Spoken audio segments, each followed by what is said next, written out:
Hello student, welcome to our channel CS engineering Gyan. आज के DBMS के ट्यूटोरियल में हम लोग देखेंगे normalization. Different types of normalization मैं बताऊंगा आपको। इसमें ये फास्टली हम लोग देखेंगे, फिर हम लोग डिफरेंट टाइप की नॉर्मलाइजेशन वन बाय वन भी चेक करेंगे। तो इसमें सबसे पहले हम लोग कुछ रूल देखेंगे। इसमें नॉर्मलाइज जब आप परफॉर्म करते हैं तो कुछ रूल आपको फॉलो करने हैं। कौन कौन से रूल हैं वो सारी चीज़ें हम लोग इसमें देखेंगे।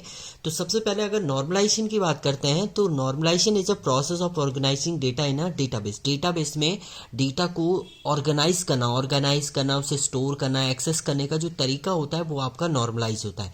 यानी डेटाबेस में आप डेटा स्टोर कर रहे हैं तो उसको कैसे आप ऑर्गेनाइज करेंगे कि आप प्राइमरी की फॉर्मेट रहेंगे। प्राइमरी की कभी भी आपकी नल नहीं रहेगी। अगर आप किसी नॉर्मल फॉर्म को फॉलो कर रहे हैं तो वो क्या कंडीशन के थ्रू ये एक्सेस करेगा आपका डेटा, वो डिफाइन करता है।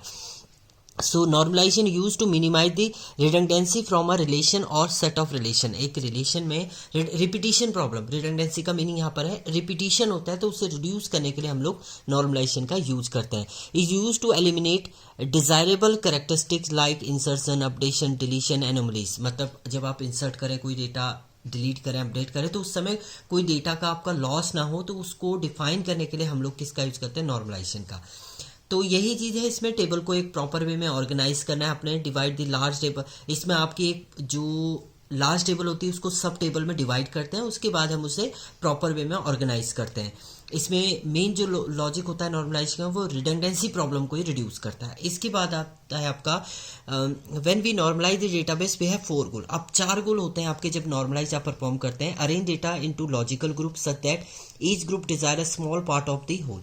मतलब उन सब का एक स्मॉल पार्ट ही एक्सेस करके लेता है। Minimize the amount of duplicacy, redundancy, storage in database. मतलब जो भी मिनिमाइज होता है डेटाबेस में, डेटा आप स्टोर कर रहे हैं तो एक मिनिमाइज फॉर्मेट में होता है, रिडंडेंसी प्रॉब्लम नहीं होती है। Organize data such that when you modified you make the changes only in one place. अगर आप मॉडिफाई करें तो उसी प्लेस में चेंज होगा, सारी वैल्यू आपकी चेंज नहीं होगी। वो भी आपका होता है इसमें एक गोल।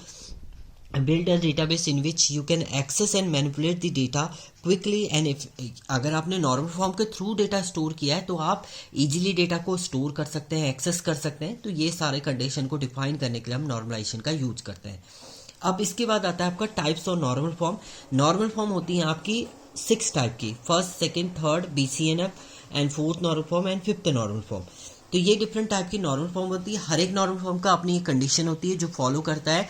अगर आप नॉर्मल फॉर्म की बात करते हैं, नॉर्मल फॉर्म की अगर हम बात करें तो ये आपकी फर्स्ट, अगर आपको डायग्राम बनाना है तो इस टाइप से फर्स्ट नॉर्मल फॉर्म, देन ये आपका सेकेंड नॉर्मल फॉर्म होगा, then third normal form, then BCNF, then आपका फोर्थ नॉर्मल फॉर्म आता है, एंड इसके बाद आपका ये लास्ट जो होती है फिफ्थ नॉर्मल फॉर्म। अब मैंने ये इसी टाइप से क्यों बनाया, क्योंकि अगर आप सेकेंड नॉर्मल फॉर्म की बात करेंगे तो पहले फर्स्ट की कंडीशन उसमें होनी चाहिए, उसके बाद सेकेंड की जो कंडीशन होगी वो भी हम लोग देखेंगे। ऐसी थर्ड नॉर्मल फॉर्म की बात करेंगे, वो फर्स्ट में भी होना चाहिए, सेकेंड में भी होना चाहिए, देन वो थर्ड की कंडीशन को चेक करेगा। BCNF में भी ऐसी होगा, फोर्थ एंड फिफ्थ में भी ऐसी होगा। अब एक एक करके हम लोग देखते हैं फर्स्ट नॉर्मल फॉर्म में आपकी क्या होती है।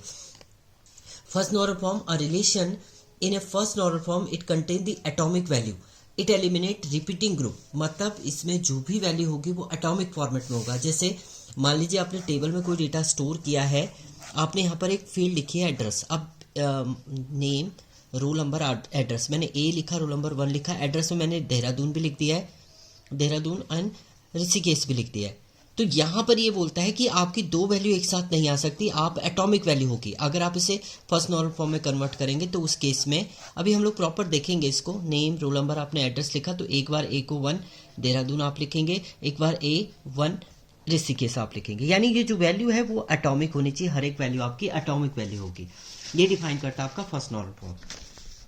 सेकेंड नॉर्मल फॉर्म बोलता है कि आपकी relation will be a second normal form, पहले तो फर्स्ट नॉर्मल फॉर्म में होना चाहिए। And all non key attribute are fully function dependent on the primary की।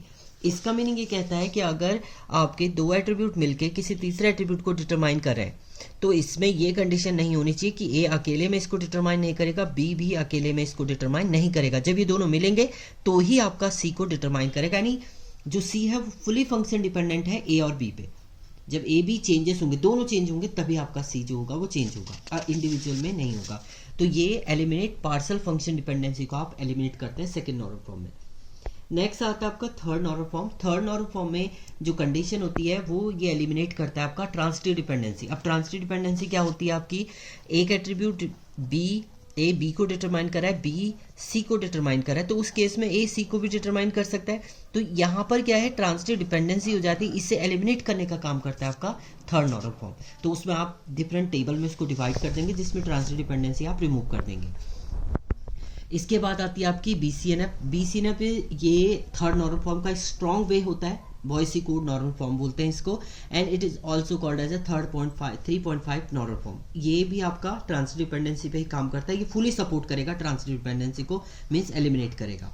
इसके बाद आता है आपका fourth normal form. Fourth normal form आता है आपका multi value dependency. Multi value, देखिए पहले वाले में तो मल्टी वैल्यू एट्रीब्यूट को रिमूव करते हैं हम, मल्टी वैल्यू एट्रीब्यूट, क्योंकि इसके बहुत सारे वैल्यू है एक साथ। अब जो फोर्थ नॉर्मल फॉर्म आती है उसमें आता है आपका multi value dependency. Multi value dependency का मीनिंग होता है एक एट्रीब्यूट ए जो है वो बहुत सारे बी को भी डिपेंड कर रहा है, सी पे भी कर रहा है, डी पे भी कर रहा है, तो इसे एलिमिनेट करने का काम करता है आपका फोर्थ नॉर्मल फॉर्म। तो relation will be for it is a Boyce Codd, पहले तो बॉयसी कोड नॉर्मल फॉर्म में होना चाहिए। No multi value dependent, eliminate multi value dependency, multi value dependency इसमें रिमूव होती है।